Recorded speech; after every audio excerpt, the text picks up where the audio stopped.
साथियों, जब जनता का विश्वास बढ़ता है, आत्मविश्वास बढ़ता है, तो देश के विकास पर एक अलग ही प्रभाव दिखता है।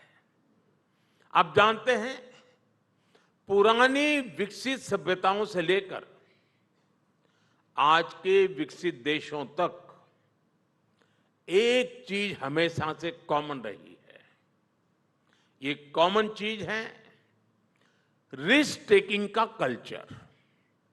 एक समय था जब हमारा देश पूरे विश्व के कॉमर्स और कल्चर का हॉटस्पॉट था। हमारे मर्चेंट्स और सेलर्स एक तरफ साउथ ईस्ट एशिया के साथ काम कर रहे थे, तो दूसरी ओर अरब, अफ्रीका और रोमन एम्पायर से भी उनका गहरा नाता जुड़ता था। उस समय के लोगों ने रिस्क लिया और इसलिए भारत के प्रोडक्ट्स और सर्विसेज सागर के दूसरे छोर तक पहुंच पाए। आजादी के बाद हमें रिस्क टेकिंग के इस कल्चर को और आगे बढ़ाना था, लेकिन आजादी के बाद की सरकारों ने तब के नागरिकों को वो हौसला ही नहीं दिया।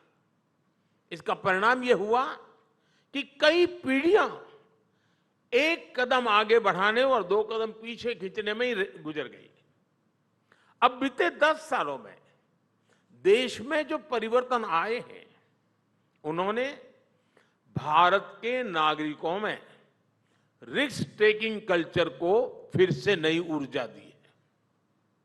आज हमारा युवा हर क्षेत्र में रिस्क टेकर बनकर उभर रहा है। कभी एक कंपनी शुरू करना रिस्क माना जाता था। 10 साल पहले तक मुश्किल से किसी स्टार्टअप का नाम सुनते थे। आज देश में रजिस्टर्ड स्टार्टअप की संख्या 1.25 लाख से ज्यादा हो गई है। एक जमाना था कि खेलों में और खेलों को प्रोफेशन के रूप में अपनाने में भी रिस्क था, लेकिन आज हमारे छोटे शहरों के नौजवान भी ये रिस्क उठाकर दुनिया में देश का नाम रोशन कर रहे हैं। आप सेल्फ हेल्प ग्रुप से जुड़ी महिलाओं का भी उदाहरण लीजिए। आज देश में करीब 10 करोड़ लखपति दीदी बनी है। ये गांव-गांव में उद्यमी बनकर अपना कोई बिजनेस चला रही है। मुझे कुछ समय पहले एक ग्रामीण महिला से संवाद करने का अवसर आया। उस महिला ने मुझे बताया था कि कैसे उसने एक ट्रैक्टर खरीदा और अपनी कमाई से पूरे परिवार की आय बढ़ा दी। एक महिला ने एक रिस्क लिया और अपने पूरी परिवार का जीवन बदल डाला।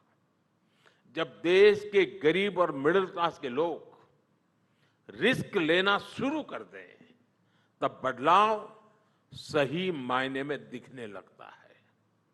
यही हम भारत में आज होते देख रहे हैं।